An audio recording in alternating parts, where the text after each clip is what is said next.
You know what truly dangerous? It's not failure, it's not pain, but slowly becoming someone who no longer trusts themselves. You say, tomorrow I will change. This time I will stay consistent. I will stop wasting my time. But somehow you keep returning to comfort, distraction, procrastination, and excuses. And after a while, the real problem is not productivity, it's identity. Because every broken promises quietly teaches your mind, I can't trust myself. And maybe that's where discipline really begins. Hi, this is Booksort, where we don't just summarize books, we understand life through them and finish one book every week. And today we are diving into a deeply important idea from the book How to Be Disciplined. But this is not just about productivity. This is about self respect, emotional control, consistency, identity, and becoming stronger than your distraction. Because maybe discipline was never really about forcing yourself. Maybe it is about rebuilding yourself. Why people stay stuck? Most people don't fail because they lack of dreams. They fail because comfort quietly becomes addiction. And comfort never looked dangerous at first. It looked harmless. One more scroll, one more lazy day, and one more episode. And slowly your future disappear through tiny comfortable decision. Your brain naturally want easy pleasure, distraction, emotional relief. And that is why procrastination feel comforting, quitting feel easier, and distraction feel relaxing. Because your mind is always trying to avoid discomfort. The scary thing about comfort is this. It destroys potential quietly. Years pass slowly, and one day you realize you become someone who almost started. Someone who keep waiting for motivation, for the perfect mood, for the perfect moment. But the discipline cannot depend on feelings because feeling change constantly. Discipline is emotional. People think discipline is logical, but if logical was enough, everyone would already live their ideal life. Because deep down, most people already know what they should do. The real problem is emotions overpower action. You plan to improve, you want to focus, you want to change. But when discomfort appears, your emotion whisper, avoid this. And that create the cycle procrastination, distraction, and then self-sabotage.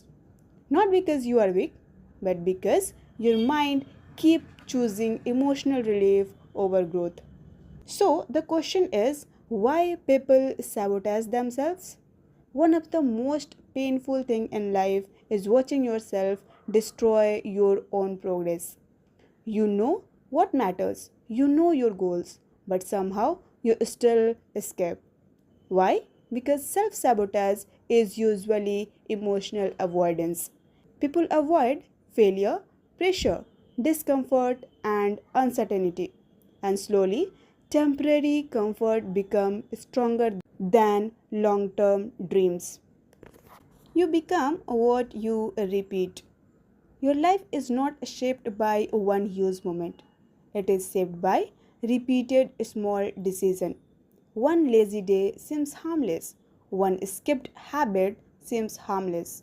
One distraction seems harmless. But habit compound quietly. And eventually, small action become identity. You don't just feel undisciplined anymore. You start believing this is who I am. But the opposite is also true. Tiny discipline habits rebuild your confidence, rebuild your trust, and rebuild your identity. Every time you show up consistently, your mind learns, I can trust myself. And that is the power of repetition. Confidence is not built through motivation speeches. It's built through evidence. Evidence that you continue, you show up, you keep a promise to yourself. Because every repeated action is shaping your future, your mindset, your self respect. And eventually, discipline stops feeling like foe. It's become identity. What is mental strength? Mental strength is not never feeling weak. It is continuing despite weakness. Disciplined people also feel tired, feel distracted, feel emotionally drained. The difference is they don't surrender every time life becomes uncomfortable because every difficult decision sends a message to the brain. I am stronger than my impulses. Most meaningful thing in life required patience. The results are invisible at first. The workout feels small. The habits feel meaningless. The progress feels slow. But discipline compounds quietly, and years later, people called it success. Without seeing the lonely consistency, the sacrifices, and the emotional battle that nobody's noticed. Maybe discipline was never about becoming perfect. Maybe it is about becoming reliable. Reliable to your future, reliable to your goal, to yourself. Because every time you choose growth over comfort, action over excuses, and consistency over emotion, you rebuild something deeper than success. And that is self respect.